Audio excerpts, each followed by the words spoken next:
அனைவருக்கும் வணக்கம். சமீபத்தில் தஞ்சாவூருக்கு தாவேகா தலைவர் விஜய் போயிருந்தப்போ பார்த்தீங்கன்னா விக்னேஷ் அப்படின்ற 19 வயது இளைஞன் விஜயை பார்க்க போகிறேன்னு சொல்லி பைக்கில் போய் ஆக்சிடென்ட் ஆகி படுகாயங்களோட மருத்துவமனையில் அனுமதிக்கப்பட்டு இப்போ ஐசியூ வார்டில் சிகிச்சை பெற்றுக்கிட்டு இருக்காரு. அந்த பையனுக்கு தலையில் ரத்த கசிவு ஏற்பட்டிருக்குன்னு சொல்லி அந்த பையனுடைய தந்தை பேட்டியில் தெரிவிச்சிருந்தாங்க. நம்ம கூட போன காணொலியில் அதை பற்றி பார்த்துருப்போம். அதுக்கு பிறகு அந்த பையனுடைய தந்தை இன்னொரு பேட்டி கொடுத்துருக்காங்க. அந்த பேட்டியை பார்த்ததுலேருந்து எனக்கு மனசே ரொம்ப வேதனையாக இருக்குங்க. அவ்வளோ வலியோடையும் வேதனையோடையும் அந்த ஐயா பேசுகிறாரு. எனக்கு இந்த காணொலி மூலயமா நான் என்ன விரும்புகிறேன் அப்படின்னா, அவருக்கு ஏதாவது ஒரு உதவி போய் கிடைக்கணும் அப்படின்னு சொல்லி நான் விரும்புகிறேன். அது நடக்குமா என்னன்னு தெரில. நம்ம மூலியமாக அவருக்கு ஏதாவது ஒரு உதவி செய்ய முடியுமா என்ன அப்படின்றது எனக்கு தெரியல. நானும் என் மூலியமாக அவரை காண்டாக்ட் பண்ணுறதுக்கு நான் சுற்றி ட்ரை பண்ணி பார்த்தேன். என்னால் தனிப்பட்ட முறையில் என்னால் ட்ரை பண்ண முடியல.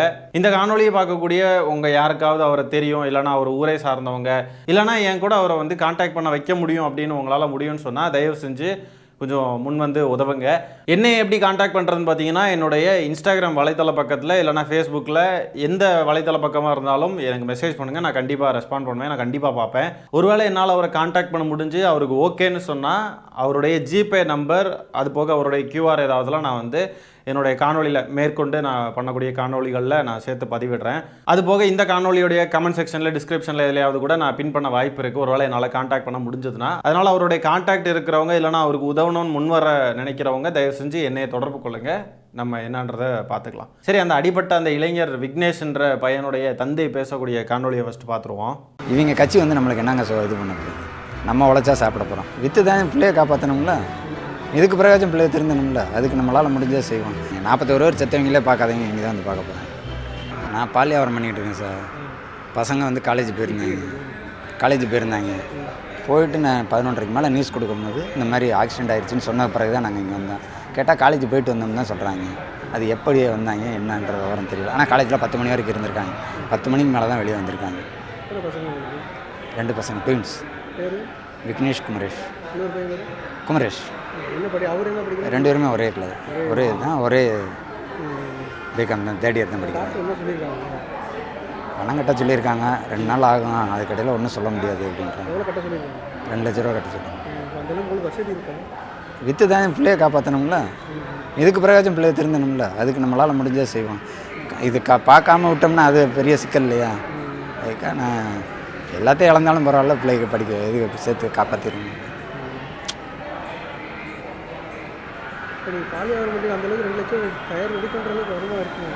பார்ப்போம், பரட்டுவோம். எவ்வளவோ பரட்டுறேன். ஒய்ஃபுக்கு இப்போ தான் ஆப்ரேஷன் பண்ணேன். 12 லட்ச ரூபா காவேரியில் வச்சு பார்த்தேன், சமாளிச்சிட்டேன். அது முடிகிறதுக்குள்ளே அடுத்து கண்டினியூவாக இருந்துக்கிட்டு இருக்கேன். என்ன பண்ணுறது? படிப்பு செலவையும் பார்த்து இதையும் பார்த்துக்கிட்டு இருக்கேன். அப்போ எல்லாம் கடவுள் மேலே பாரத்தை போட்டு போக வேண்டியது. இவங்க இடக்காங்க. நான் ஆரம்பத்துலேருந்து போகாதறான்னு தாங்க சொல்லிக்கிட்டு இருக்கேன். இவங்க கட்சி நம்மளுக்கு என்னங்க இது பண்ண போகுது? நம்ம உழைச்சா சாப்பிட போகிறோம். இந்த இப்போ பார்க்குறாங்கன்னு பார்த்துக்கிட்டே இருக்க போகிறாங்க. 41 பேர் செத்தவங்களே பார்க்காதீங்க, இங்கே தான் பார்க்க போகிறாங்க. அந்த மனுஷன் பயங்கர வேதனையில் பேசுகிறாருங்க. ஏன்டா இப்படி இருக்கீங்க டேய் அணில் குஞ்சுகளா? ஏன் பெற்றவங்களை ஏன்டா இப்படி போட்டு கஷ்டப்படுத்துறீங்க? அவருடைய மனைவிக்கு இப்போ தான் ஏதோ ட்ரீட்மெண்ட்டு செலவெல்லாம் பார்த்துருக்காரு போல இருக்குது. 12 லட்ச ரூபா செலவு பண்ணியிருக்கேன்னு சொல்கிறார். இனிமேல் என்ன பண்ணுறது? இந்த பையனுக்கு வேறு இப்படி ஆயிருக்கு. இனிமேல் நம்ம எல்லாத்தையும் விற்று பார்க்க வேண்டியதான் அப்படின்னு சொல்கிறார். மன வேதனையில் அவர் சொல்கிறார். எதுக்குடா இப்படியெல்லாம் கஷ்டப்படுத்துறீங்க? எல்லா இடத்துலையும் போடுவீங்களே வி ஸ்டாண்ட் வித் விஜய்னு. அந்த விஜய் தானே சொன்னான், இது எனக்கு எல்லாம் நீங்கள் எமோஷ்னல் கனெக்ட், நீங்கள் எல்லாம் எனக்கு தம்பிகள், அண்ணன்கள், அண்ணன் தங்கச்சி உறவு, அப்பா புள்ள உறவு, அம்மா புள்ள உறவு, இப்படின்லாம் அந்த விஜய் தானே சொன்னான். எங்கே போனால் அதை தானே நம்ம கேட்க வேண்டியது இருக்குது. எங்கடா போனா அவங்க அண்ணன்? இந்த மாதிரி தற்குறித்தனமாக ரசிக மோகத்தில் போய் இந்த மாதிரி சாவுறவனுங்க செத்தாலும் பரவாயில்லன்னு நம்ம நினைக்கிறோம். ஆனால் அவனுங்களுக்கு பின்னாடி சில தாய் தப்பன்மார்கள் இந்த மாதிரி அவங்களுடைய உடல், பொருள், ஆவி எல்லாத்தையும் கொடுத்து அந்த தற்குறிகளை வளர்த்து கொண்டு வந்திருக்காங்கன்றது அதுதான் நம்ம மறுக்க முடியாத ஃபேக்ட். அவர் பால் வியாபாரம் பண்ணிக்கிட்டு இருக்காரு. பால் வியாபாரம் பண்ணுறவரால் இவ்வளோ காசெல்லாம் அஃபோர்ட் பண்ணுறது எவ்வளோ பெரிய சிரமம் தெரியுமா? கடனை வாங்கி அதை இதையும் விற்று எவ்வளோ பெரிய சிரமத்தை கொடுக்குறானுங்க அவனுங்க. விஜயை போய் ஜஸ்ட்டு பார்க்க போனதுக்கு இப்படி ஒரு இன்சிடென்ட்டு. தமிழ்நாட்டுக்காக போராடி தமிழ்நாட்டு மண்ணுக்காக அது செஞ்சு இது செஞ்சு நான் இப்படி ஒரு நிலையில் இருக்கேன் அப்படின்னு சொன்னால் சரி, அது கூட பேரண்ட்ஸாவது கொஞ்சமாவது ஏற்றுக்கலாம். ஆனால் ஒரு நடிகனை பார்க்க போய் கவனக்குறைவில் கொண்டு போய் ஒரு வண்டியில் விட்டு சாத்தி அடி வாங்கி மண்டை இதாகி ரத்த கசிவு ஏற்பட்டு இப்படி ஒரு சீரியஸான ஒரு நிலையில் இருந்து என்ன இது, இதெல்லாம் தேவையா? எதையாவது வித்துனாலும் நம்ம பிள்ளைய காப்பாற்றணும்ல அப்படின்னு சொல்லி அவர் சொல்கிறார். எதை வேணால் விற்கிறதுக்கு அவர் ரெடியாக இருக்கிறாரு. ஏண்டா உங்களுடைய ரசிக மோகத்தை விட மாட்டீங்களா நீங்கள்? இப்படிப்பட்ட ஒரு தந்தையெல்லாம் கிடைக்கிறது எவ்வளோ பெரிய விஷயம் தெரியுமா? எத்தனை பேருக்கு இப்படிப்பட்ட தந்தையெல்லாம் இல்லைன்னு வருத்தப்பட்டுக்கிட்டு இருக்காங்க தெரியுமா? எதை வேணால் வித்துனாலும் என் பிள்ளைய நான் பாதுகாப்பேன் அப்படின்னு சொல்லக்கூடிய தந்தையெல்லாம் எவ்வளோ பெரிய வரம் தெரியுமா? கொடுத்து வச்சிருக்கணும்டா. தாய் தந்தை பெத்த பிள்ளைங்க பொண்டாட்டின்னு எல்லாரையும் தெருவில் விட்டுக்கிட்டு பெரிய மாளிகை கட்டி வாழ்ந்துக்கிட்டு இருக்கான், சொகுசாக வாழ்ந்துக்கிட்டு இருக்கான் ஒருத்தன். அவனை பார்க்க போய் இப்படிப்பட்ட தந்தையெல்லாம் நீங்கள் கஷ்டப்படுத்துறீங்களா? அவனுக்காக இப்படிப்பட்ட தந்தையை நீங்கள் இவ்வளோ வேதனைக்குள்ளாக்குறீங்களா? இந்த மாதிரிப்பட்ட தந்தையெல்லாம் நமக்கு கிடைக்க மாட்டாங்களான்னு எங்கிறவங்க எவ்வளோ பேர் இருக்காங்க தெரியுமா? எல்லாத்தையும் கொடுத்து உங்களை படிக்க வச்சு பாட வச்சு உங்களை வளர்த்து சோறாக்கி போட்டு இப்படி தான் நீங்கள் எல்லாம் வந்து ஒரு நடிகை பின்னாடி போய் இப்படி தான் உங்கள் பேரண்ட்ஸை கஷ்டப்படுத்துவீங்க. கட்சியிலேருந்து உங்களை யாராவது கான்டாக்ட் பண்ணாங்களான்னு கேட்டதுக்கு அதெல்லாம் பண்ண மாட்டாங்க, அதெல்லாம் நான் ஆரம்பத்துலேருந்து சொல்லிட்டு தானேங்க இருக்கேன், போகாத அப்படின்னு சொன்னால் கேட்குறாங்களா?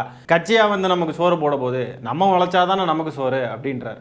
41 பேர் இறந்தப்போ கூட பார்க்காதவங்க என்ன இதையா வந்து பார்க்க போகிறாங்க அப்படின்னு சொல்லிட்டு ஒரு விரக்தியின் விளிம்பில் நின்று பேசிக்கிட்டு இருக்கார்.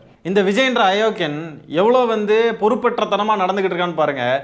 சாப்பாடு தண்ணி கொடுக்கறது கிடையாது, தன்னை கூட வந்து தன்னை பாதுகாத்துக்க வர்ற பவுன்சர்ஸுக்கு வந்து உட்கார்றதுக்கு சேர் போடுறது கிடையாது, தன்னை பார்க்க வர்ற மக்களுக்கு ஒரு பந்தல் கூட போடாமல் எல்லாரையும் வெயிலில் நிற்க விட்டு குழந்தைங்க பெரியவங்க எல்லாரையும் சாகடிச்சிருக்கான் இது வரைக்கும். தன்னையை பின்தொடர்ந்து வரக்கூடிய ரசிகர்கள் இந்த மாதிரி வெறி பிடிச்சி வரக்கூடிய இந்த சோம்பி கூட்டத்தை எல்லாம் அந்த இடத்துல விஜய் நினச்சா நீங்கள் என் பின்னாடி வந்தீங்கன்னா நான் வந்து வரவே மாட்டேன், நான் பேச மாட்டேன் அப்படின்னு சொல்ல முடியும். ஆனால் சும்மா ஒரு கண் தொடைப்புக்கு மட்டும் என் பின்னாடி வராதீங்கன்னு சும்மா சொல்கிறது. ஆனால் உட்காந்துருந்து ரசிச்சுக்கிட்டு தான் இருப்பாப்புல விஜய்ன்ற நபர். நம்ம பார்க்கலையா ஏற்கனவே இந்த லைட்டு சுவிட்ச் ஆஃப் பண்ணி ஆன் பண்ணி இப்படியே உட்காந்துருந்து ரசிச்சுக்கிட்டு இருந்ததை?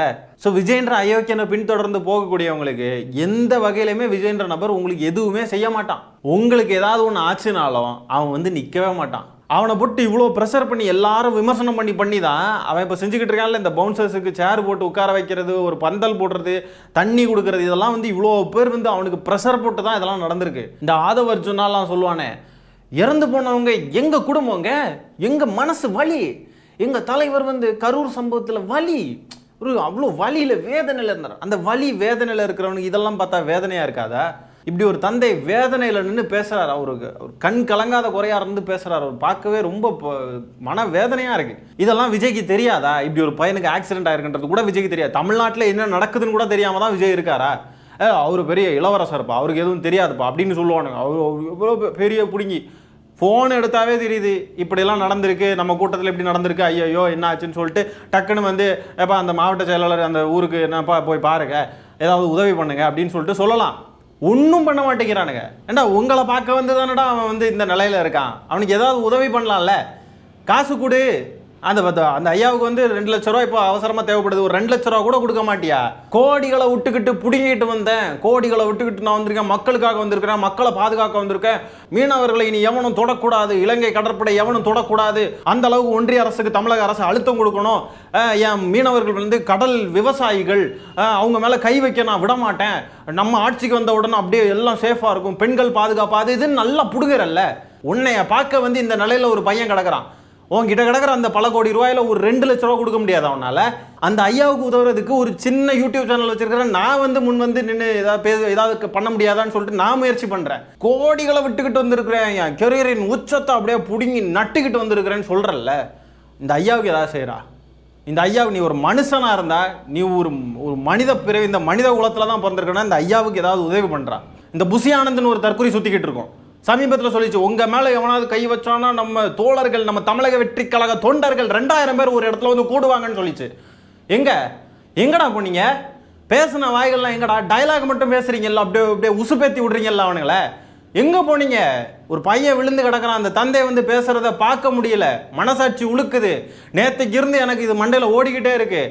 என்னடா இது? நான் கூட அந்த காணொலியில் நான் வந்து செத்து தொலையிட்டுன்னு சொல்லியிருப்பேன் ஒரு வார்த்தை, அது எனக்கு மனசுக்குள்ளே உறுத்திக்கிட்டே இருக்கு. இப்படிப்பட்ட ஒரு தற்கொலை செத்து போயிட்டுன்னு நம்ம நினச்சா கூட அந்த தற்கொலையை வளர்த்து கொண்டுறதுக்கு அந்த தற்கொலைகளுடைய பேரண்ட்ஸு, அப்பாவோ அம்மாவோ அவ்வளோ கஷ்டப்பட்டு அவங்களுடைய அவ்வளோ உழைப்பையும் அந்த தற்கொலைகளுக்காக போட்டு வளர்த்து கொண்டு வந்திருக்காங்கன்றப்போ அந்த உழைப்பு, அந்த பேரண்ட்ஸோடைய வேதனை, அந்த குழந்தைக்கு ஏதாவது ஆச்சுன்னா லைஃப் லாங் அந்த பேரண்ட்ஸ் வந்து சஃபர் ஆவாங்க.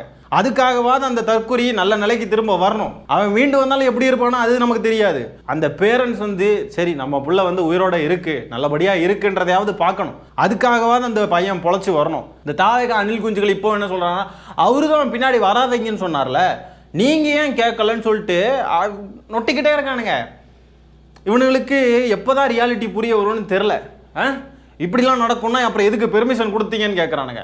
செருப்பு பிஞ்சிரும் இப்படிலாம் கேட்டுக்கிட்டு இருந்தீங்கன்னா. அவ்வளோ கோவம் வருதுங்க இவனுங்களை பார்த்தாவே.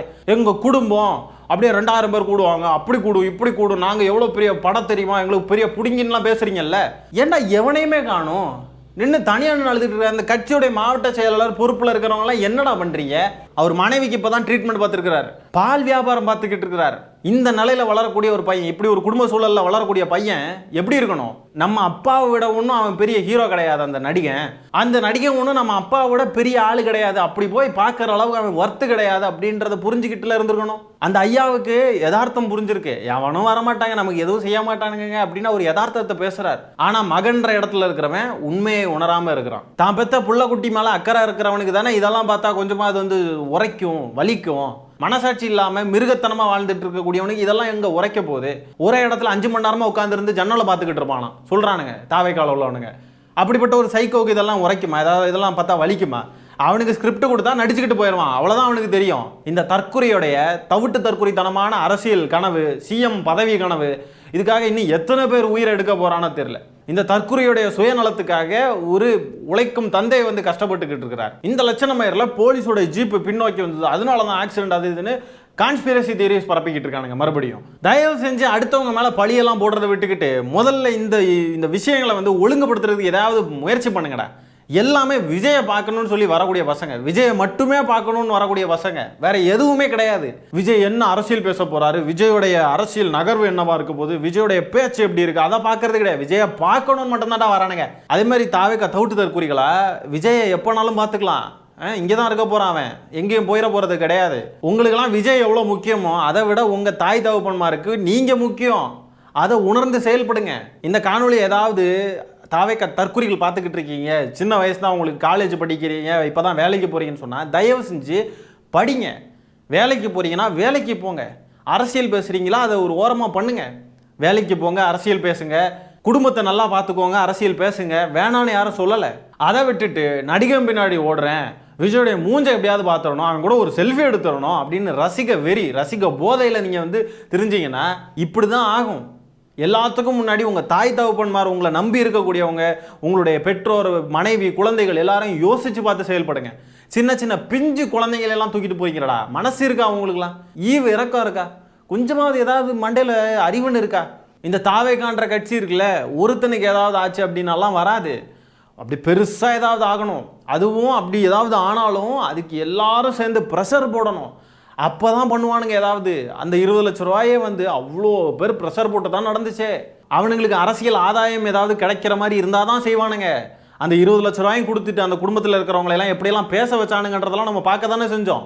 ஆகவே இவனை பார்க்க போயோ, இவனுக்காக போராடுறோம், இவனுக்காக ஏதோ செய்கிறோன்ற பேரில் நீங்கள் ஏதாவது செஞ்சாலோ, ஏதாவது உங்களுக்கு ஆச்சுனாலோ எவனுமே உங்களுக்காக வந்து நிற்க மாட்டான். இதுதான் யதார்த்தம். உங்களுக்காக உங்கள் பேரண்ட்ஸ் அவங்களுடைய வாழ்க்கையவே தியாகம் பண்ணி, அவங்களுடைய உடல், பொருள், ஆவி எல்லாத்தையுமே உங்களுக்காக செலவு பண்ணி உங்களை வந்து வளர்த்து கொண்டு வந்துக்கிட்டு இருக்காங்க.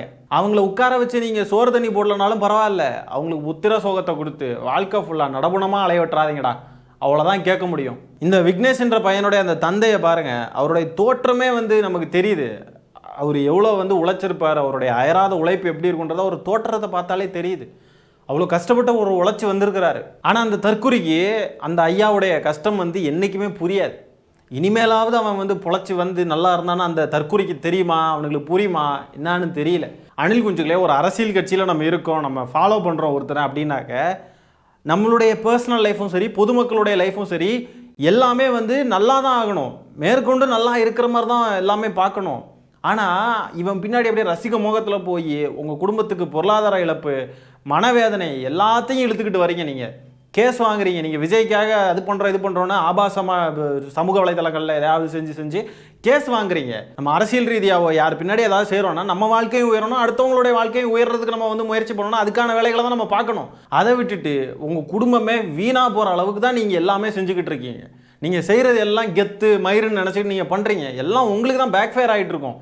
உங்களுக்குன்றதை விட உங்கள் குடும்பத்துக்கு பேக் ஃபயர் ஆகிட்டு இருக்கும். உங்கள் குடும்பத்தில் உள்ளவங்க தான் கஷ்டப்பட்டுக்கிட்டே இருப்பாங்க வாழ்க்கை ஃபுல்லாக. இந்த ஐயாவுடைய கான்டாக்ட் டீட்டெயில்ஸ் யாராலையாவது ப்ரொவைட் பண்ண முடியும்னு சொன்னால் தயவு செஞ்சு என்னுடைய சமூக வலைதள பக்கங்களில் என்னை கான்டாக்ட் பண்ணுங்கள். என்னால் ஏதாவது செய்ய முடியுமா என்னன்றதுலாம் எனக்கு தெரியல.